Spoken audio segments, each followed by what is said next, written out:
This video is sponsored by Skillshare. Hey guys, in this video I'm checking out the new-ish, but it's been released for a couple of months now, A7C from Sony. Now what this camera is it's a full-frame A7 III essentially, smashed into an APS-C camera body. And in this video, what I'll do is I'm just gonna give you guys 10 things that I like about it and 10 things that I dislike about it, because I think that's gonna simplify things. So the first thing that I like about the Sony A7C is the obvious thing, and that is the size. Now, one of the great things about APS-C cameras in general is that they're very compact, they're easy to carry around, and in my opinion, if you have a camera that's smaller that you take with you more places, you're gonna use it a lot more often.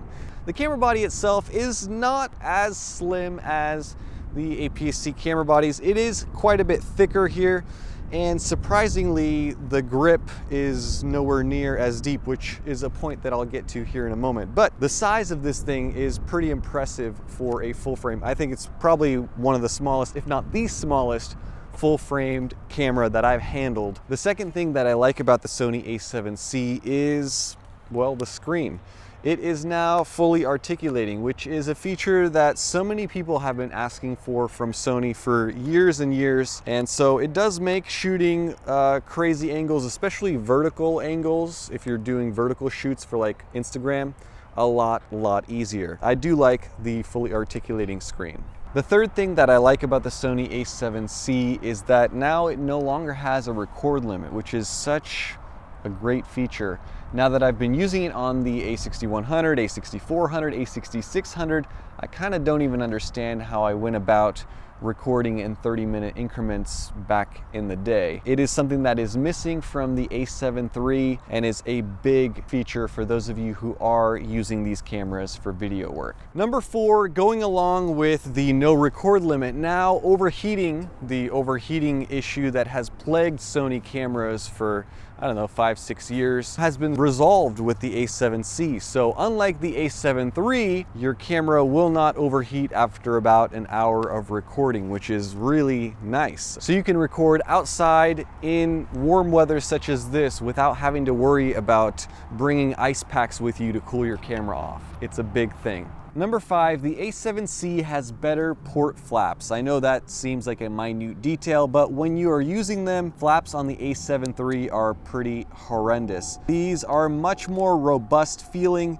and they are so much better to use, and they close more securely, more easily. It's a small detail that makes a big difference. The sixth thing that I like about the A7C is the improved color science. Now what you're getting with this is basically the same color science that you get from the A7S III, but you're getting it for significantly less money. The colors are improved over the A7 III. Unfortunately, I don't have an A7 III to test out side by side right now in this video. Number 7 on my list is the better / improved and more control over the autofocus settings on this camera. Now, along the same lines as what you get with the A7S III, with the A7C, you can control how quickly or how slowly the autofocus switches focus, and it's fully customizable up to like 7 settings or something like that. Number 8 on my list of positives for this new camera is now you can export gyro data for stabilization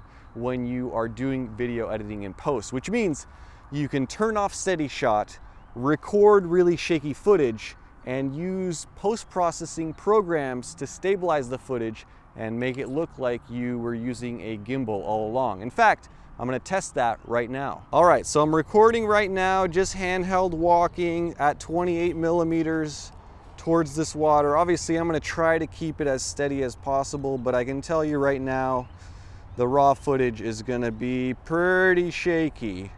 So we'll see what we can do with gyro stabilization with a shot like this.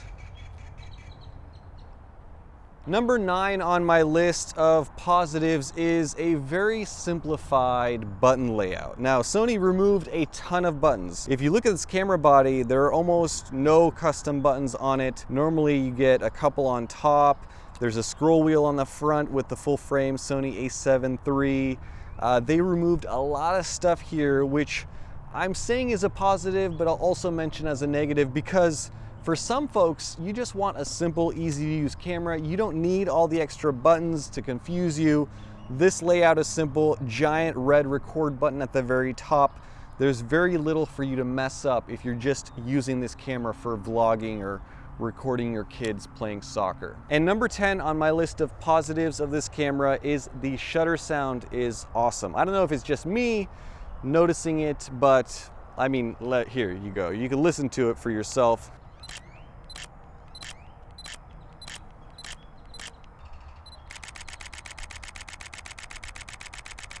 So that is one of the coolest sounding shutters that I've heard in a while from a camera. That is my list of top 10 favorite positive features of the A7C. Now, let's talk about the top 10 or the list of 10 negatives that I have. But before I do that, let's talk about today's video sponsor, Skillshare. Skillshare is an online learning community with thousands of inspiring classes for creative and curious people. You can explore new skills, deepen existing passions, and get lost in creativity. They offer classes in a ton of different topics, but if you're anything like me, you'll probably stick to film and video and photography. In fact, just this week, I started taking a class called Advanced Video Editing with Adobe Premiere Pro 2020, taught by Jordi Vandeput. Already, I have acquired these new shortcut keys. Like I learned today, G. If you hit the letter G on your keyboard, it pulls up the audio control and you can equalize your audio. Things like that will speed up my video process immensely,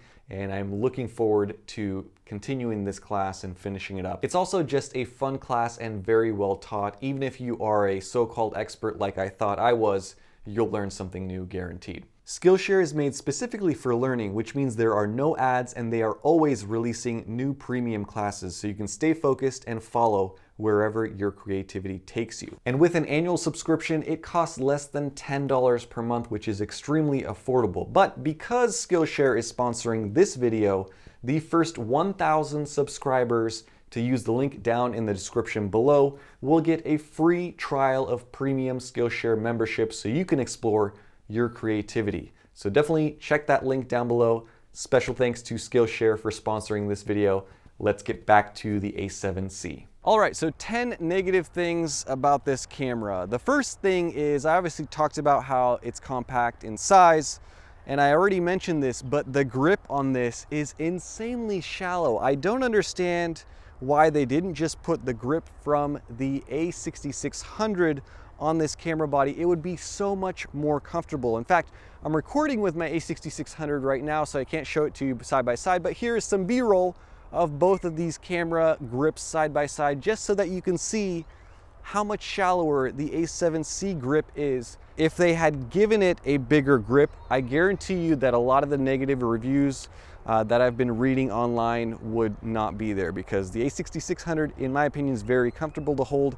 This thing feels like it's gonna slip out of your hand, especially because the texturing on the grip is also very smooth. It doesn't give you that reassuring feeling of you're not gonna drop this camera if you don't have it strapped to your neck or your wrist. The second negative on this camera is the EVF, or the electronic viewfinder. It is small, so if you're used to a full-frame Sony censored camera like the A7 III or the A7 II or the A7, you have a large viewfinder on top, gives you plenty of magnification. With the A7C, the viewfinder is kind of like an afterthought. Now, initially, when I got the A7C, I thought, okay, well, the viewfinder probably is the exact same thing that I'm used to with my APS-C cameras, such as the A6100. But after using both of these cameras, I can confirm that there is even more magnification out of the A6100 viewfinder than there is from the A7C viewfinder, which makes little sense to me. If you are using this camera for photography, I think that the larger viewfinder of the A7 III is definitely a better one. Negative number 3 on this camera is the maximum shutter speed is 1/4000th of a second. Now, comparing that to the A7 III, you get a maximum of 1/8000th of a second, which is an extra full stop, which is a big deal, especially outside, especially in super bright lights. Like if you're in direct sunlight, I'm behind shade right now, but if I go out into direct sunlight and I try to record a video, I'm going to be maxing this thing out at 1/4000. Obviously, you can use an ND filter, you can stop it down. There are ways around it. If you are trying to get shallow depth of field, if you're trying to shoot wide open, it is nice to have the ability to shoot at a slightly faster shutter speed to not completely blow out your shot. Negative number 4 is this camera, unlike the A7 III, which has 2 SD card slots, this one only has 1. So that's a negative, because if you are using a camera, or if you're planning on using a camera such as this one for professional work, like someone's wedding, where you have to make sure that you capture the moment and you can't afford to have an SD card go corrupt, having the ability to record onto 2 SD card slots is a huge deal. Negative number 5 with this camera is something that I already mentioned as a positive, but the simplified button layout, unfortunately for most people, maybe not for most, I shouldn't speak for everyone, but for people like myself, for me personally, I am missing all of the custom buttons. I normally program custom 1 to zoom into focus for my manual lenses, custom 2. There are a whole bunch of things that you could do with additional custom buttons. It's nice to have the ability to control your shutter speed, your aperture, and your ISO on 3 separate scroll wheels. And unfortunately with this camera, you kind of have to double it up, and you have to have this wheel on the bottom control both and switch modes, and then you have 1 scroll wheel here, which just simply isn't enough, especially if you're using this camera for photography. Negative number 6 is a feature that is missing from the A7C, and that is 4K 60. Now obviously Sony has the ability to do 4K and 8K, as is witnessed with their newest releases. But for some reason they decided to exclude that from this camera. And what's frustrating about that is the A7 III came out almost 3 years ago. So for 3 years they had the ability to develop and release 4K 60 if they wanted to, but for some reason they decided that 3-year-old video specs are just good enough on the A7C, and that's what you get. So 4K up to 30 frames per second, or 24 frames per second. This does do 1080p at up to 120, but again, for 2021, you just wish that it had a little bit more. Negative number 7 with the A7C is also something that I wish they would have done with this camera. I mean, again, this is 3 years newer than the A7 III or thereabout, but the sensor itself, I mean, this full frame sensor is the exact same sensor as what you get on the A7 III. I know that Sony loves putting the exact same sensors on their cameras for years and years and years, but I figured maybe they would update it, but they didn't with this camera. So you're getting a 3-plus-year-old sensor on a brand new camera. Negative number 8 is the menu system. Unfortunately, it doesn't have the updated menu system that you get with the A7S III. Now, this is something that Sony can fix with a firmware update, so it's not a big deal if they do end up fixing it, but I would have liked to see the newest menu system where you can actually use the touchscreen to go through the menus on a camera that was released just a couple of months ago. Negative number 9 with this camera is the rolling shutter. It has rolling shutter, and a lot of it. Unfortunately, Sony has figured out how to do rolling shutter with other cameras, but if I were to take, let's say, a video at 60 millimeters on this kit lens, and I'm gonna hit record, and I'm gonna go side to side nice and quickly, you should see just how much rolling shutter you can expect from a camera such as this one. Negative number 10 on this list is the price. I talk a lot about price on this channel. This camera body, without a lens, without any accessories, is $1,800 brand new. And in my opinion, $1,800 is just a bit too much. I understand that Sony is trying to move people from APS-C into full frame by offering a smaller, more compact camera body, but the way I look at this is it's not necessarily a huge upgrade over the A7 III, and in many cases the A7 III is a better option, especially if you're just using it for photography. And the fact that you can buy an A7 III on sale for $1,500 does make this decision between these two full frame cameras more difficult. If Sony had priced the A7C at $1,500 or $1,600 or even $1,400, this would be an easy recommendation, and I personally would be buying my own. Instead, I just have this loaner from Sony for 2 weeks and I've been playing around with it. It's a good camera. Don't get me wrong. Don't take it as, okay, this camera is complete garbage. It's a good featured, very nice camera to use, but it's just missing these things that you'd think that Sony would include because they've had 3 years to develop a smaller, better full frame camera.